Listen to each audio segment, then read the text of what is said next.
का एएलपी का जो है ना दोस्तों, एएलपी का जितना भी एग्ज़ाम होने वाला रेलवे का एग्ज़ाम है दोस्तों, एएलपी और टेक्नीशियन का दोस्तों साइंस का टोटल क्वेश्चन लगभग में 10,000 प्लस क्वेश्चन के रिव्यू करवाएंगे दोस्तों, और आप लोगों को दिएंगे कि देखिए किस तरह से क्वेश्चन पूछा जाता है। तो आप लोग ध्यानपूर्वक से इस वीडियो को देखेंगे, ठीक है। चलते हैं क्वेश्चन की ओर। क्या बोल रहा है दोस्तों क्वेश्चन में? बोल रहा है देखिए यहाँ एक पीको, क्या बोल रहा है कि एक पीको ग्राम बराबर कितना होता है? तो 10⁻⁻12 ग्राम बराबर होता है, यानी 1 पिकोग्राम बराबर होता है 10⁻⁻12 ग्राम होता है, ठीक है दोस्तों। तो नेक्स्ट क्वेश्चन की ओर चलते हैं। नेक्स्ट क्वेश्चन में क्या बोल रहा है? नेक्स्ट क्वेश्चन बोल रहा है कि निम्नलिखित में से युग्मों में से किन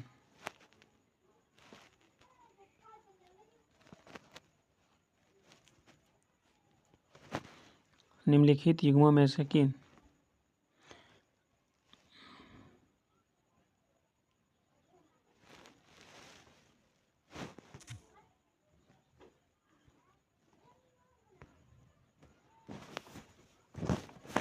बोल रहा है कि निम्नलिखित युग्मों में से किन भौतिक राशियों में समान विमीय सूत्र होता है?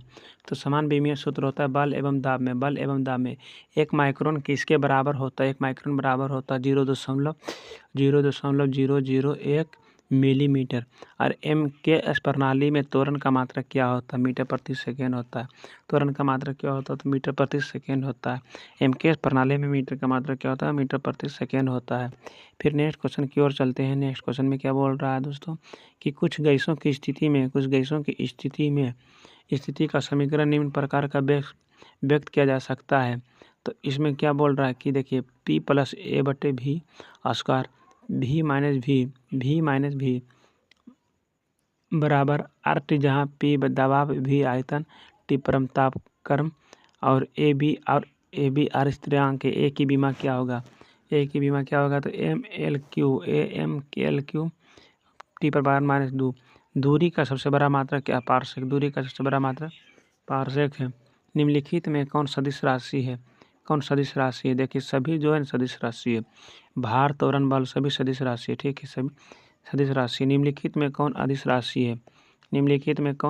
राशि है? तो ये भी अदिश राशि। दूरी, द्रव्यमान, चाल सभी अदिश राशि है। 6 और 4 मात्रक का सदिश योग क्या होगा? तो इसको आपको लोग बनाना है, इसी तो दिया है, सभी दिया हुआ। निम्न में कौन सत्य है? विस्थापन धनात्मक हो सकता है, विस्थापन ऋणात्मक हो सकता है, विस्थापन ऋणात्मक भी हो सकता है, विस्थापन शून्य हो सकता है। ये सभी जो है सभी है, ठीक है, सभी है। विस्थापन मतलब सभी प्रकार के। और नेक्स्ट क्वेश्चन की ओर चलते हैं कि 1 पाउंड होता है। तो 1 पाउंड क्या होता है? 1 पाउंड में होता है 453 ग्राम होता है। 1 पाउंड बराबर होता है 453 ग्राम, ठीक है। उसके बाद 1 फुट में कितना सेंटीमीटर होता है? 1 फुट में कितना सेंटीमीटर होता है? तो इसका सही आंसर हो जाएगा सी कितना हो जाएगा? 30.48 एक फुट में कितना सेंटीमीटर होता है? 30.48। T⁻⁻1 बीमा है आवृत्ति का, T⁻⁻1 बीमा है आवृत्ति का। प्लांक स्थिरांक का बीमा होता है, तो प्लांक स्थिरांक का बीमा होता है क्या होता है दोस्तों? ml² T⁻⁻1 होता है। फिर देखिए 15 नंबर क्या बोल रहा है? गुरुत्वाकर्षण नियतांक का बीमा है m⁻⁻1 LQ T⁻⁻2 होगा, ठीक है। अब नेक्स्ट क्वेश्चन की ओर चलते हैं। नेक्स्ट में देखिए यहाँ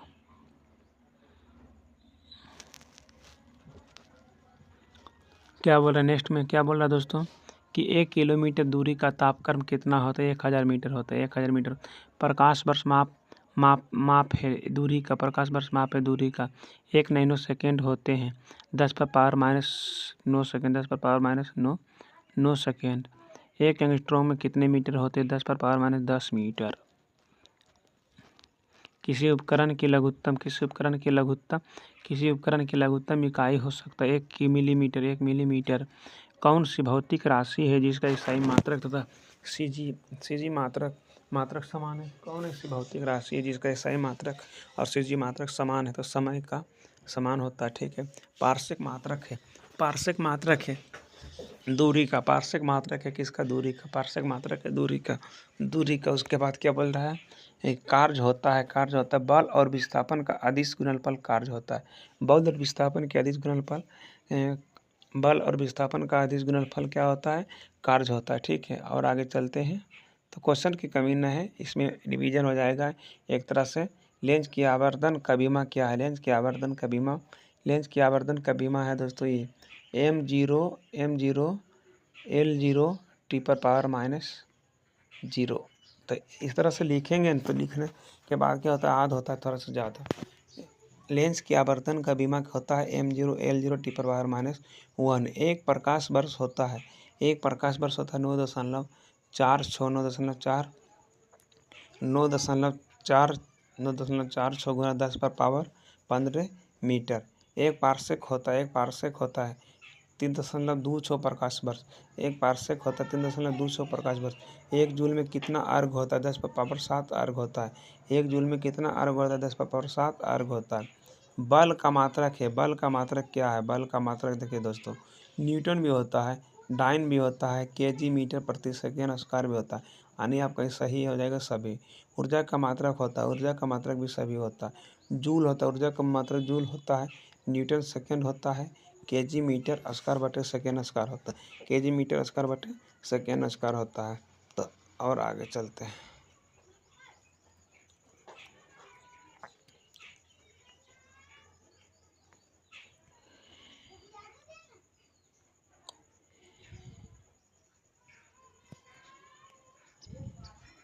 बोल रहा है कि देखिए नेक्स्ट क्वेश्चन ने मतलब नेक्स्ट चैप्टर की 14-15 चैप्टर का क्वेश्चन है दोस्तों, सभी में लगभग में 50-50 क्वेश्चन है। तो संवेग परिवर्तन की दर को क्या कहते हैं, तो बल कहते हैं। संवेग परिवर्तन की दर को कहते हैं बल। किसी पिंड का विस्थापन समय का समानुपाती हो तो पिंड का वेग समरूप होगा, पिंड का वेग समरूप होगा। न्यूटन के प्रथम गति नियम से प्राप्त होता है बल की परिभाषा, न्यूटन की प्रथम गति के नियम से प्राप्त होता है बल की परिभाषा। जरूरत का संख्यात्मक मान है द्रव्यमान, जरूरत का संख्यात्मक मान है द्रव्यमान, द्रव्यमान। आगे चलते हैं, आगे क्या बोल रहा है, पहाड़ पर चढ़ता, पहाड़ पर चढ़ता हुआ व्यक्ति आगे की ओर झुक जाता है स्थायित्व बढ़ाने के लिए। कोणीय संवेग का मात्रक होता है केजी मीटर स्क्वायर बटे सेकेंड, केजी इस तरह से लिखेंगे। कोणीय संवेग का मात्रक होता है केजी मीटर स्क्वायर बटे सेकेंड लिख देंगे। ये जब ऊपर चल जाता है तो माइनस इनवर्स लगता है, ठीक है। और आगे चलते हैं, एक ट्रेन क्षैतिज सीधी पट्टी पर गतिशील खिड़की से एक पत्थर गिरा दिया जाता है तो पत्थर पृथ्वी पर परवलयाकार पथ बनाते हुए गिरेगा। फिर आगे है, प्रक्षेप गति में कण का महत्तम उदर्ग विस्थापन के लिए क्षैतिज के कण का 90 डिग्री के कोण पर प्रक्षेपित होता है। घूर्णी गति में जड़त्व की माप होती, जड़त्व आघूर्ण न्यूटन मीटर मात्रक है। बल आघूर्ण का न्यूटन मीटर मात्रक है, बल आघूर्ण का। उसके बाद एक अचर बल F एक ट्रक पर दूरी S एवं समय t के लिए कार्य करता है तो ट्रक द्वारा ग्रहित संवेग F गुना t होगा। बल का SI पद्धति में मात्रक क्या है, बल के SI पद्धति में मात्रक क्या होगा, केजी मीटर प्रति सेकेंड स्क्वायर। और आगे, गतिशील बस अचानक रुकती है तब यात्रियों को आगे धक्का लगता है, यात्रियों की जड़ता के कारण से। क्या बोल रहा है, एक कण का विस्थापन समीकरण S बराबर A0 प्लस A1T और प्लस A2T स्क्वायर। इस पिंड का त्वरण होगा A2 यदि किसी वस्तु का वेग दुगना कर दिया जाए तो संवेग दुगना हो जाता है और गतिज ऊर्जा 4 गुनी हो जाती है। दोनों सही है, ठीक है, दोनों सही है दोस्तों। उसके बाद देखिए नेक्स्ट क्वेश्चन की ओर जाते हैं।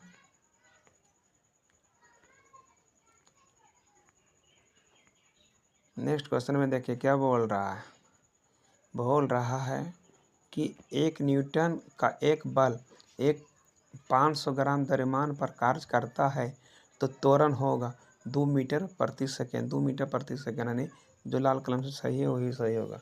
एक जेट इंजन किस सिद्धांत पर कार्य करता है? एक जेट इंजन किस सिद्धांत पर कार्य करता है? तो रैखिक संवेग संरचना पर काम करता है। रैखिक संवेग संरचना पर काम करता है।